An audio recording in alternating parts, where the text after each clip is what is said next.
when you fast, like in Ramadan, you start to use more ketones as a fuel in your brain.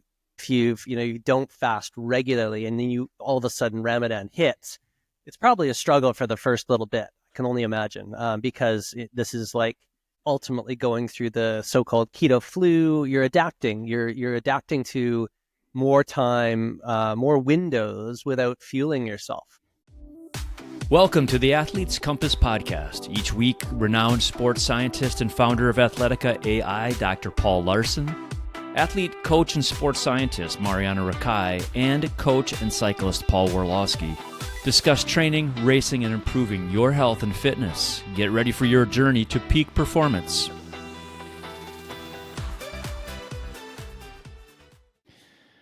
Hello and welcome to the Athlete's Compass podcast, where we navigate training, fitness, and health for everyday athletes. Balancing Ironman training during Ramadan, navigating the endless debate on endurance nutrition. This week we tackled two big listener questions: how to train smart while fasting, and how to cut through the noise on supplements, macros, and meal timing for endurance athletes. So here's our first question. Hello, Team Athlete's Compass. Thank you for the incredible content you share. Your insights bring so much value. Well, thank you. We appreciate that. I'm training for Ironman Texas on April 27th and looking for advice on structuring peak training during Ramadan, which is February 28th through March 29th, while fasting from dawn until sunset, no food or water during that window. How would you recommend positioning key sessions, especially long rides and runs, to maintain performance while keeping energy levels in check? Looking for ways to train smarter and more creatively while balancing hydration, fueling, and recovery. Another challenge is keeping up with training alongside with the social aspect of Ramadan, as I want to make time for family while staying consistent. Wow, a lot of questions. Well, a huge shout out to Coach MJ and Athletica AI for curating my training plan. Thanks for all that you do. Sincerely, Arwa. That's awesome.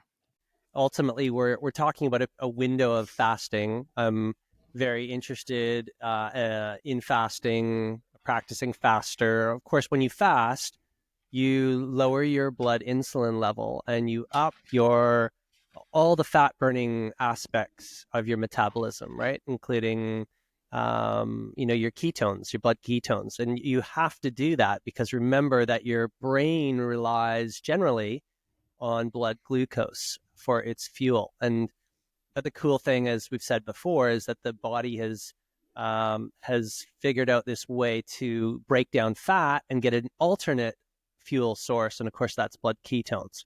Okay, so that's what happens when you fast. When you fast, like in Ramadan, you start to use more ketones as a fuel in your brain. All right, and I'm only imagining that if you don't fast regularly and then you all of a sudden Ramadan hits, it's probably a struggle for the first little bit. I can only imagine, because this is like you're almost ultimately going through the so-called keto flu. You're adapting. You're adapting to more time, more windows without fueling yourself. So that's part of the custom with Ramadan. So back to the key question: what are we going to do here now that we're in this predicament where we're not eating from dawn to sunset? And that's usually the time when we're moving around, we're doing our exercise, we are fueling usually. So now all of a sudden, fueling is off the table. So how do you now, challenge yourself for exercises? Of course, the aerobic sessions are going to be relatively simple to do. And, I think that's, those could be done probably right off the bat. Like we even know in the whole concept of training high, training low, when you're training low, and of course they say you should you can either train in a fasted condition. So right off the bat, when you wake up in the morning, you can go for your exercise, keep things aerobic, recovery, L1, L2, and no problems. Of course, the challenge might be a little bit more when we start cranking out some power and some high intensity sessions. that is usually thought to involve, you want to be a little bit more well-fed, higher blood glucose levels. So you've got a central nervous system stimulator. So how do you position all these sorts of things? Well, as we always say, there's lots of ways to sort of skin the cat, but you've got to recognize the consequences of whatever choice that you sort of go and make here in this condition.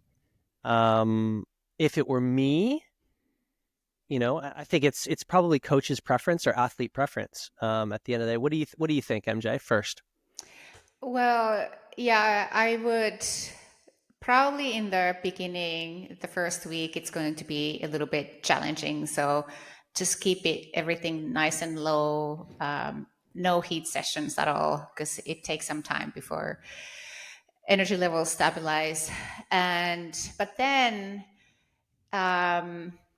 you could introduce bigger sessions, not necessarily heat sessions, but longer session after Iftar. So after you break the fast in the evening, I recognize. look at you all savvy with the terms and stuff, right? Showing your tenure in Dubai, right?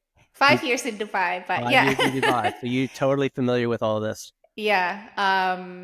Yeah, Ramadan Kareem to all my Middle Eastern friends and everybody who is celebrating Ramadan. Yeah, so you could start, and I understand that there's a social aspect of it and a community aspect of celebrating Ramadan. So sometimes those later evening sessions after Iftar will be challenging, unless you go with somebody else who is training for something. So after Iftar, after your celebration meal, you could do a little bit longer session. Now, then it becomes also a challenge, how much sleep are you going to get, right? So be ready to, pivot and adjust your training. Because if you then do high intensity interval training after Iftar, being in a fed state, you might find that it's harder to fall asleep, and then you have shorter sleep or overnight sleep. Yeah. So if I could chime back in with my physiology hat on, MJ, and again, this is my preference. There's no right or wrong answer to this whole thing. This puzzle is yours, the listener that's involved with Ramadan, and it's up to you to probably tinker with these different options and go with what feels right. If it were me, like I'm kind of in this situation where I'm a pretty long-term, low-carb, high-fat athlete, pretty experienced, good levels of fat burning.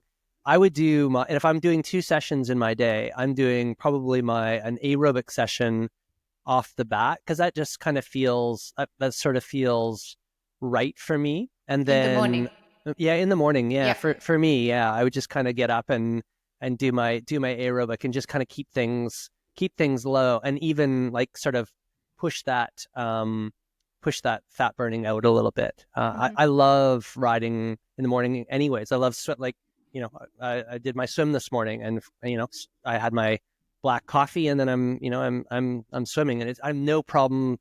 I was doing some fly, so no problems with high intensity work and those sorts of things. And even after I'm sort of finished that work, I still feel high in energy levels, because I know my ketone levels are elevated further from that exercise.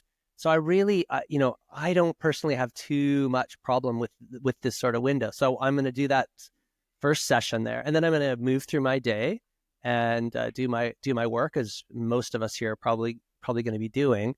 And then when we're getting towards Iftar. Here we go. I would probably, like, before I hit that, I would probably do, like, if I need to do a second session in the day, say it's a key session on the bike and velocity or whatever it is, I would probably see how I go with cranking out a high intensity session there, whether it's running or cycling. But I know that there's a reward kind of coming after, right? And I would almost use that as that reward. I would not personally do it the other way, where I would, feast and have a full stomach, I wouldn't feel very good doing a high intensity session after that, because I know all my blood flow is directed to my gut to do the work of digestion, and I don't want to jeopardize that and pull that blood away from the digestive organs and move it into the skeletal muscle. So I would, for my preference, and again, there's no right or wrong answer to any of this. That's what I would do. That's what would feel right. And then I would have my feast, and then I would sleep, and then and that would feel really, really good for me. So that would be a good way for me to go. But that's in a sort of a more fat adapted sort of state. Yeah. But you can certainly use this Ramadan, I believe, to your advantage to develop your base. We've talked about base training before. So if I were to like summarize, you could do before sunrise, you could do a short session, either before sunrise, and then have a small meal before sunrise. So you could do your session and then a small meal before sunrise, and then the later session could be before your iftar or after your iftar, depending on your energy levels and how you're feeling. But yeah, those are the two, time points where you need to be flexible, at least in the beginning. But like you said, like I think this is going to be a challenge, but I think it's going to be very good for your fat adaptation process for Ironman Texas coming up in April. And it also seems like if you do that evening higher intensity session, to be aware that it might not work, because your blood glucose might be low and you might not be ready for it. It takes some time to be getting to that stage where the ketones will kick in. So be aware of that as well. It's a perfect timing to do a base season. 1 month of base. Yeah. It's right before Ironman though.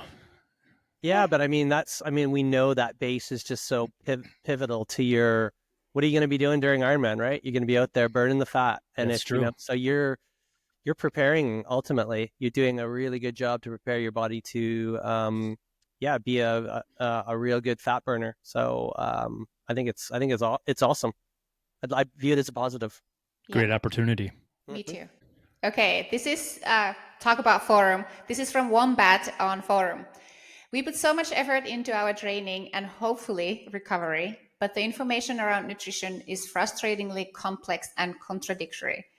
My diet priorities are planning my nutrition, having a family meal at dinner, usually around 200 grams of meat, veggies, salad, little bit carbs. No, little carbs. Little carbs, yeah. Low carb. Low carb. Although kids' sports make it challenging. Yeah, I can relate. I then try to hit the rest of my goals at breakfast and lunch. Okay, let's start with the first question from Wombat. Supplements for endurance training, in particular creatine, beta-alanine, and glutamine, recommended as critical for recovery. Yeah. So I would, Wombat, I would recommend that you have a listen on the Training Science podcast to the podcast I did with Dr. Jose Antonio. He's the editor of the International Journal of Sports Nutrition, and he's like the guru ultimately in this area. So, and he was basically saying he really rates creatine as an ideal supplement. The other two, beta-alanine and glutamine, not so much. But basically, like he had came down to three key supplements only that he sort of recommends at the overall all the gamut. Creatine was one of them, and then the other one was caffeine. If you're going to be racing, and then protein powders, which I think kind of comes to your questions down the road there. And he gives the reasons as to why that is. However, we did discuss this in the podcast, and I'm reading more into your question. You're eating 200 grams of meat. That's solid. And we kind of both, like when you're taking a creatine supplement, creatine is ultimately what's in the muscle, right? Like, so creatine is like your short-term sprinting energy system, right? So it stands to reason that if you're taking in meat from animals, you're ingesting a lot of creatine, whether you know it or not. So if you're a very high, carnivore, heavy, low carb athlete, as you're expressing, you're probably not going to see sort of too much benefit. I would imagine that's kind of what Antonio and I, Dr. Antonio and I, reasoned kind of towards the end of it. So, you're certainly welcome to. It's probably not going to hurt, but you're probably doing everything well already with the diet that you're on. Is sort of my guess. He really didn't mention too much. Like glutamine is a amino acid, anyways. Beta alanine, another one I think that you get a lot from meat. So you're probably not going to see sort of too much with that. I think it's also a short term energy one. So like sprint performance. So I don't think again that you're doing everything right from what I can see. Marjaana, you want to say something?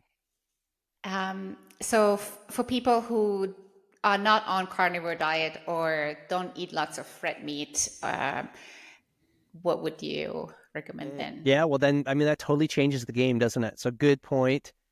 Changes the context, as we're always sort of saying, like if your context changes and you're vegetarian now, all of a sudden, well, now you're probably going to see a bump in your energy levels and your performance as a result of that, right? Because again, if we go back to an ancestral health viewpoint, that there's this we've been doing that for a long time. Our DNA is accustomed to the needs of those those substances that you get within animals. So again, we won't debate this. We know we're omnivores. We can adapt to either diet, from meat to plant. But there was a period of time when we would, you had to hunt down your prey to survive, right? So and we went through that period. Our DNA adapted accordingly, and so you better, and again, this is why I've got lots of friends that are vegetarians, so they're on supplements, quite a few, because they're lacking that. And the key ones would be like, B12 that you only get from meat, iron that you only get from meat, and these other ones as well. So yeah, if you are in the vegetarian kind of camp, you may get some benefits from these, and it's be worth experimenting. And I think for perimenopausal and menopausal women, creatine is recommended. Mm. Any personal experience there, MJ? Yes. Yeah, I take creatine every day. But I think, was it on Mickey's podcast when Mickey Williden was, I think she mentioned creatine. Mm-hmm. Yeah, she's a big advocate. Yes. Totally. Yeah. The Australian Institute of Sport also has a great source of information on supplements and products that work. So that's another place to go to. Yeah. Look, I'm speaking honestly though. Like I totally am aware of all those sorts of things. I'm not a huge fan personally of the supplements, but again, I'm blessed to live in a kind of a, what do you call it, blue zone, or Marianne, where I live, and you saw us going to the farm, right, to pick up our farm vegetables and farm meat, and that's sort of again try to live off the land a little bit, but that's not everyone's in that same sort of situation. And you returning back to Houston, Texas, Marjaana, you know, right? I know. Unfortunately, like I don't. Well, I should be careful here what I say, but you should. But politically correct. Yes, a lot of us just randomly go to a random grocery store and get whatever random vegetables wherever they are shipped from Argentina, or like long traveled vegetables. And I have to say, if it's from your local farmer, it tastes lots better and probably better quality nutrition too. And that definitely is a good segue to Wombat's next question about protein powders and pre-workouts aimed more at weightlifters, but I found them useful to get started in the morning and hit protein goals. Do they have a place? What's their value?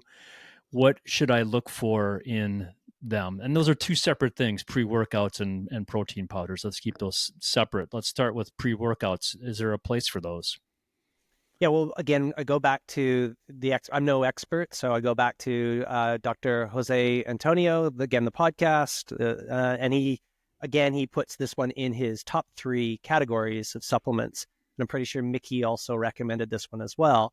But again, in the context of you, Wombat, you're having the 200 grams of meat, right? So you're in that, your context is you're probably getting a whole load of amino acids that you would also get from the protein powder. So you honestly, like, you might not need to sort of supplement. And again, going back to my situation, we've already talked about that, but I do not. But what I will do, because I know of the makeup, I'll use like hard-boiled eggs, say, for example, because I know I use hard-boiled eggs as my protein powder, or I use leftover meat from the fridge. So a grass-fed cow that's been cooked and it's sort of had too much, so it's like it's left over in the meat. I know the bioavailability, the amount of amino acids you actually take in and absorb are going to be better in the egg or meat product than they are for the protein powder. So again, this is my preference and my recommendation, but again, in Marjaana's context, these might be great. So recognize your own context, and then respond accordingly. Wombat, for you, I would think you probably don't need it, and you could probably supplement with your hard-boiled egg strategy that I use as well. And everyone could do that too, right? So it's think about the bioavailability of that protein, right? Are you going to get it? Is it going to be better from a powder or a whole food source? And usually it's a whole food source. Mm-hmm. And education is key here too. Like, you kind of need to look at your plate and understand how many grams of protein you have in your plate, and try to increase the protein from, like you said, Prof, from whole food based sources, and then follow it for a while, and then calculate how many grams of protein you kind of get throughout the day. And if you're not anywhere near, like, let's say, I think the recommendations are 1.6 to 2.2 grams per body weight in kilograms. If you're nowhere near, then I would say start supplementing with protein powder. If you just can't, add any more hard-boiled eggs or, Yeah. Anecdote. So Swain Tuft, Paul will know who Swain Tuft is, and if you don't, he's like a 3-time tour winner, pink jersey wearer. And he, when he was here, we did a 6-hour long gravel ride.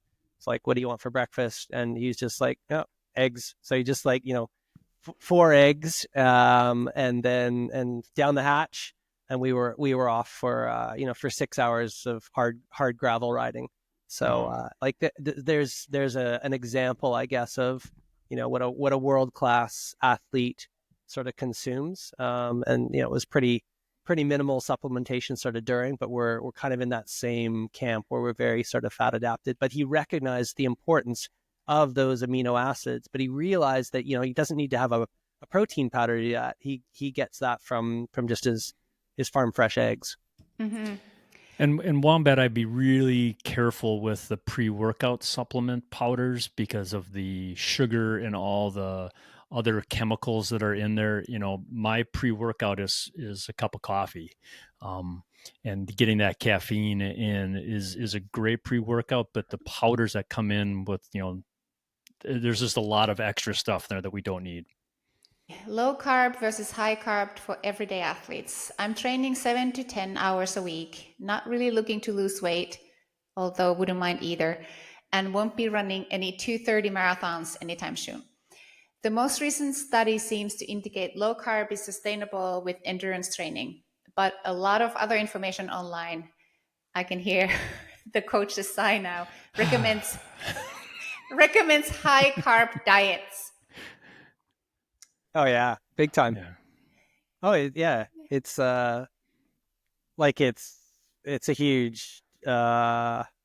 Debate. But man, kudos to Philip Prinz, Andrew Kutnick, Tim Noakes, and all the authors that did that study. It's massive. If you go and read it, like they adapted them for something like 6 weeks each diet, and then they looked at not just the adaptation time course, but then the performance at the end, and there was no difference in either one. Tim made a really cool tweet that he tagged me on, and he said that really at the end of the day, what this study showed, it really does not matter what you're consuming.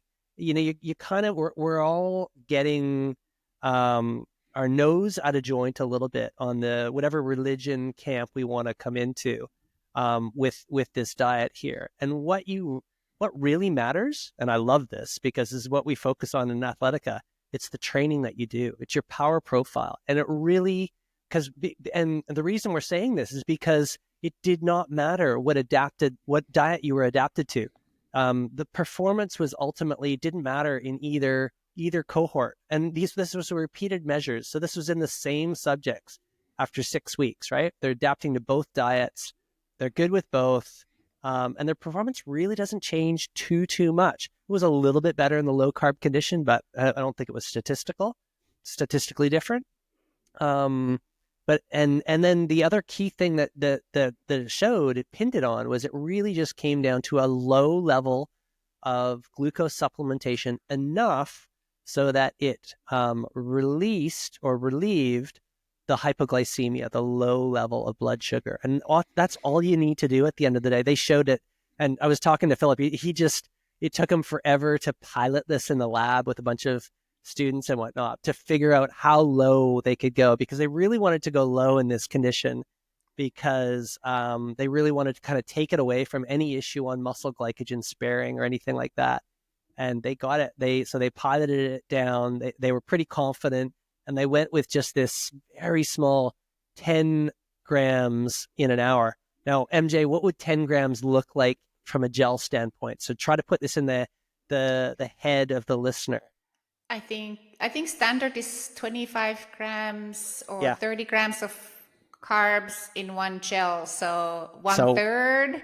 Yeah. 1/3 a gel in an hour was all that was needed. Just a trickle of carbohydrate was just enough to elevate the performance by 22%, right? Compared to not having this and being in a sort of a placebo condition they used, right? So that's all you got to do.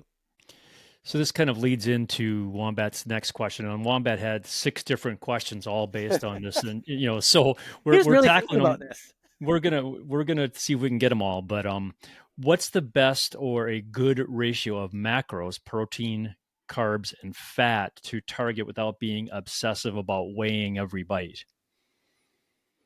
Yeah, well, I think for me, it's the 80-20 rule, right? Like, again, once you get adapted, I think it is, there's a lot to be said for going cold turkey for a couple of weeks and really nailing it and just knowing that you're adapted and those sorts of things. But after you're adapted and you get the what is it called? Like you're metabolically flexible, they sort of say.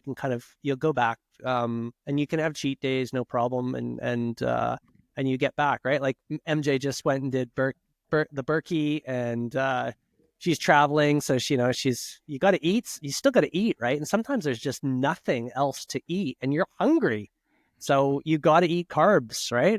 And maybe some sort of processed things. You can only fast for so long. Yeah. That's what I find when I'm traveling. So I'm not obsessed about it too much. Where I obsess is in the supermarket when I shop, because that's when I can make the difference. So I try to shop whole food. Again, if it's coming from Mother Earth, I'm happy.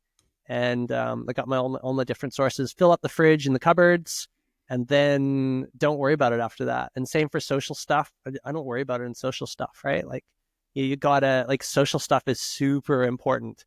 We underestimate the importance of that, especially in today's age where it's, it's very screen based or phone based, and you got to get out and be with the people, and just there's a lot of benefits for that. For sure. Hey, I haven't talked too much about my low carb journey, but I just wanted to mention it here because he says he's not looking to lose weight. And when I cleaned my house over a year ago, my weight actually dropped pretty fast within like 2 months.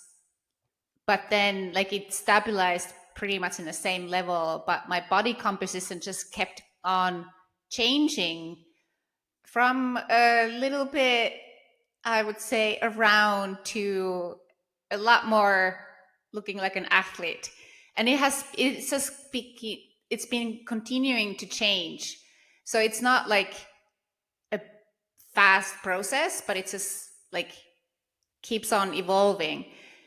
But I noticed when I travel and, being social, had some cheesecake, and what else did I have? I had like some bread, and I just almost started to feel like I'm coming down with the flu or cold, like start swelling up and like feeling bloated and like, a little bit of nasal congestion. And that, like, I can't pinpoint it to other than, what I put in my mouth.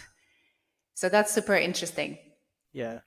But when I started cleaning my house, I was pretty strict with, like, I wanted to learn. So I measured everything for about a month to educate myself. Like, if I eat this, what am I getting? So I was looking at the ratios and making sure that my protein is high and carbs low. But then I just let it go. Now I know what I eat. Okay, a couple of more questions from Wombat. Does the timing of meals matter? Do I need to have protein within 40 minutes of training?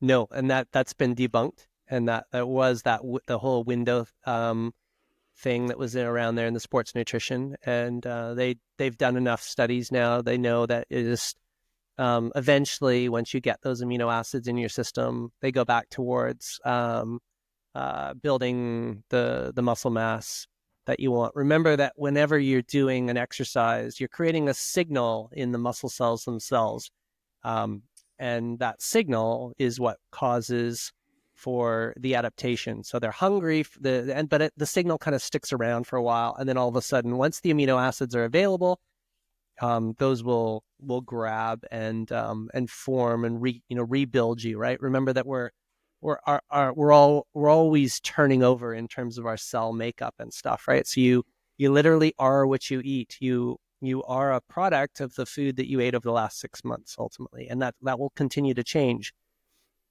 So this is why it's important to, try your best in that 80-20 manner to provide the building blocks of your person that are going to be sort of optimal. This is why, Can you explain 80-20? Well, the 80-20 is like, again, kind of back to the obsessive question that Wombat had. So 80%, my 80-20 is like 80% I'm going to be whole food, very quality nutrition. 20% is for my social elements. And, if I step outside a little bit, it's just like, there's this 80-20 balance rule that's kind of fundamental within, our society or optimization, right? You don't have to go totally obsessive, is what I believe. So, So it's the daily protein intake rather than the critical window of opportunity that matters. Correct. Yeah. But it's always, again, we got a shallow pool, as we mentioned earlier. Always good to have some amino acids around. Again, looking at, practices like Swain Tuft, keeping those amino acid levels up from a, an experienced world-class athlete. He knows it's important. So, guys like him with longevity, and longevity as athletes, it's he's in his mid to late 40s and he's still, training with, he's like the trainer. He's out there on the road with, world-class Tour de France riders. So it's pretty awesome. That's pretty awesome. Well, Wombat, thank you for your questions. We appreciate your time. And Arwa, thank you for yours. Let's thank you for exploring the path to peak performance with us today on the Athletes Compass podcast. When you subscribe, you'll ensure you're always tuned in for our next journey into endurance, mindset, and performance. And when you share this podcast with a friend, teammate, or coach, you'll be helping them discover new ways to level up their training and life. Take a moment right now. Subscribe, share, and let's keep navigating this endurance adventure together. For more information or to schedule a consultation with Paul, Marjaana, or myself, check the links in the show notes. For Marjaana Rakai and Dr. Paul Laursen, I'm Paul Warloski, and this has been the Athletes Compass podcast. Thank you so much for listening. We hope you enjoyed another episode of the Athletes Compass podcast, your North Star through the sometimes complicated world of training for your endurance sport. We appreciate your comments and training questions and your 5-star reviews.